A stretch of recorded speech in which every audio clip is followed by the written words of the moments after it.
ইনকিলাব মঞ্চের সংগঠক ওসমান হাদিকে হত্যার উদ্দেশ্যে করার ঘটনার পর থেকে দেশের রাজনৈতিক ও সামাজিক অঙ্গনে এক অস্বস্তিকর ধোঁয়াশা তৈরি হয়েছে।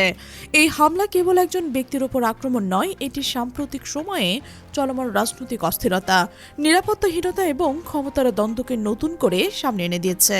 ঘটনার পরপরই সামাজিক যোগাযোগ মাধ্যমে ছড়িয়ে পড়ে একাধিক চাঞ্চল্যকর দাবি।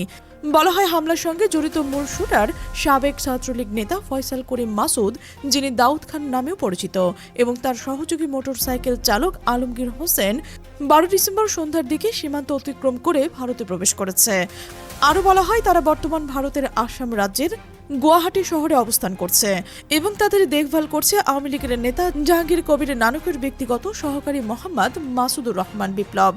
এই তথ্যগুলো প্রথমে প্রকাশ্যে আসে আল জাজিরা অনুসন্ধানী সাংবাদিক জুলকার নাইন সায়েরের বরাতে। সামাজিক যোগাযোগ মাধ্যমে রাতারাতি ভাইরাল হয়ে যায় এসব দাবি। তবে প্রশ্ন হলো, এই তথ্যগুলো কতটা নির্ভরযোগ্য? আদৌ কি হামলাকারীরা দেশ ছেড়ে পালাতে পেরেছে, নাকি এর পেছনে রয়েছে অন্য কোনো উদ্দেশ্য? জুলকার নাইন সায়েরের দাবি অনুযায়ী এই হামলাটি ছিল অত্যন্ত পরিকল্পিত এবং ভবিষ্যতে একই ধরনের আরও হামলার জন্য একাধিক হিট টিম প্রস্তুত রয়েছে। এমনকি মূল শুটার ফয়সাল নাকি তার ঘনিষ্ঠদের কাছে দাবি করেছেন ব্যবহৃত জ্যাম হয়ে যাওয়ায় সে মাত্র একটি গুলি ছুটতে পেরেছে, যদিও তার উদ্দেশ্য ছিল ওসমান হাদিকে এক করা। এই বক্তব্যে অনেকের মধ্যে আতঙ্ক সৃষ্টি করেছে, কারণ যদি সত্যি এমন সংগঠিত পরিকল্পনা থাকে তাহলে এটি শুধু একজন নেতার নিরাপত্তার প্রশ্ন নয়, এটি দেশের সামরিক আইন শৃঙ্খলা পরিস্থিতি নিয়ে বড় ধরনের শঙ্কার ইঙ্গিত। তবে এই তথ্যগুলো প্রকাশের সঙ্গে সঙ্গেই শুরু হয় তীব্র বিতর্ক। বহু আলোচিত অনলাইন অ্যাক্টিভিস্ট পিনাকি ভট্টাচার্য প্রকাশ্যে জুলকার নাইন সায়েরের দাবিকে ভুয়া ও বিভ্রান্ত বলে আখ্যা দিয়েছেন। এক ফেসবুক পোস্টে তিনি বলেছেন, সায়ার এর আগেও এই ঘটনা নিয়ে পারস্পরিক বিরোধী ও ভুল তথ্য দিয়েছে। পিনাকির ভাষ্য অনুযায়ী প্রথমে বলা হয়েছিল ভারত থেকে 80 জন শুটার বাংলাদেশে ঢুকেছে। পরে দেখা গেল হামলাকারী আসলে ঢাকার আদাবরের একজন ছাত্রলীগ নেতা। এখন বলা হচ্ছে ওই শুটার ভারতে পালিয়ে গেছে। পিনাকির মতে এর উদ্দেশ্য একটাই, জনগণ যেন হামলাকারীদের খোঁজা বন্ধ করে দেয় এবং মনে করে যে তারা দেশ ছেড়ে পালিয়ে গেছেন। তিনি আরও বলছেন, যদি সত্যি ওরা দেশেই থাকে তাহলে জনগণের চাপে ওদের ধরবে। 18 কোটি মানুষের চোখ ফাঁকি দিয়ে কেউ পালাতে পারবে না। সতর্ক থাকলে জনগণই অপরাধীদের ধরতে পারবে। এই বিতর্কের নতুন মাত্রা যোগ করেছেন ওসমান হাদির ঘনিষ্ঠজন ও ডাকসুর সদস্য ফাতিমা তাসনিম জুমা। তিনি প্রকাশ্যে সায়েরের তথ্য নিয়ে সন্দেহ প্রকাশ করছেন।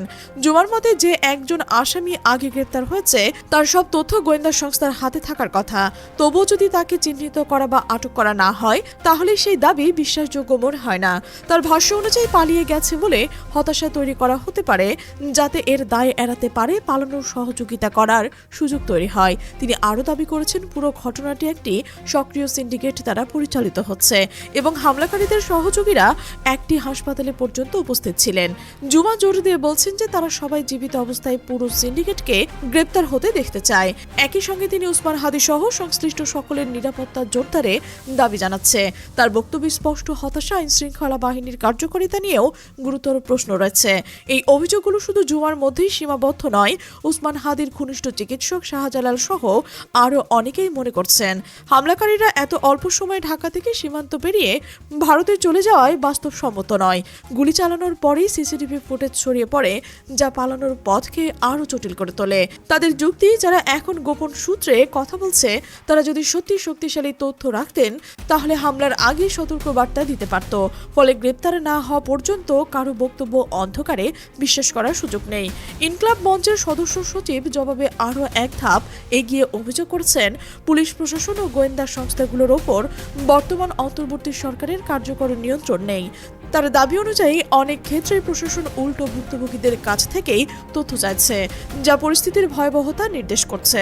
সবচেয়ে বিস্ময়কর বিষয় হলো, হামলাকারীদের পরিচয় প্রথম প্রকাশ করেন কোনো রাষ্ট্রীয় সংস্থা নয়, বরং একটি সংবাদ মাধ্যম। দ্য ডিসেন্ট নামের একটি পত্রিকায় ফয়সাল ও আলমগীরের পরিচয় সামনে আনে এবং এমনকি ফয়সালের জামিনকারী আইনজীবীও পরিচয় প্রকাশ করেন। এতে স্বাভাবিকভাবে প্রশ্ন ওঠে, আইন শৃঙ্খলা বাহিনীর কাছে এত প্রযুক্তি ও সম্পদ থাকার পরেও তারা কেন এসব তথ্য আগে বের করতে পারেনি? নাকি তাদের মধ্যে সত্যি সদিচ্ছার অভাব ছিল? এই ঘটনার মধ্যে দেশের বিভিন্ন স্থানে অস্থিরতা বেড়ে চলেছে।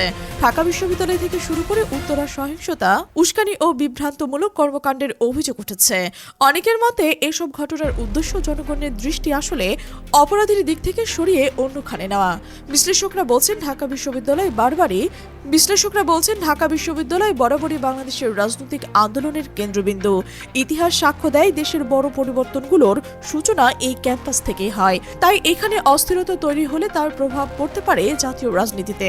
কিছু মহলের অভিযোগ, নির্বাচনকে ঘিরে পরিস্থিতি ঘোলাটে করতেই ইচ্ছাকৃতভাবে উস্কানিমূলক কর্মসূচি দেওয়া হচ্ছে। বিভিন্ন দল একে অপরকে দোষারোপ করছে। এর মাঝেই সাধারণ মানুষ পড়েছে চরম অনিশ্চয়তার মাঝে।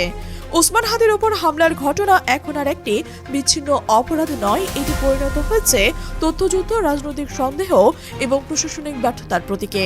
কে সত্য বলছে, কে মিথ্যা বলছে তা এখনো পরিষ্কার নয়। এক পক্ষ বলছে হামলাকারীরা দেশ ছেড়ে পালিয়েছে, অন্য পক্ষ বলছে তারা এখনো বাংলাদেশের মধ্যেই লুকিয়ে আছে। একটি বিষয় পরিষ্কার, গ্রেফতার না হওয়া পর্যন্ত সব তথ্যই প্রশ্নবিদ্ধ থাকবে। জনগণের আস্থা ফিরিয়ে আনতে হলে দরকার স্বচ্ছ তদন্ত, দৃশ্যমান অগ্রগতি এবং দায়িত্বশীল ভূমিকা। এখন প্রশ্ন একটাই, সত্য উদ্ঘাটিত হবে কবে? অপরাধীরা ধরা পড়বে তো? প্রিয় দর্শক, আপনার মতামত কি? অবশ্যই মন্তব্য জানাতে ভুলবেন না। আর আপনি যদি আমাদের চ্যানেলে নতুন হয়ে থাকেন, সাবস্ক্রাইব করে বেল আইকনটি বাজিয়ে রাখুন, যেন আমাদের পরবর্তীতে বিশ্লেষণধর্মী প্রতিবেদন সবার আগে আপনার কাছে পৌঁছয়। আমাদের সাথে থাকার জন্য ধন্যবাদ।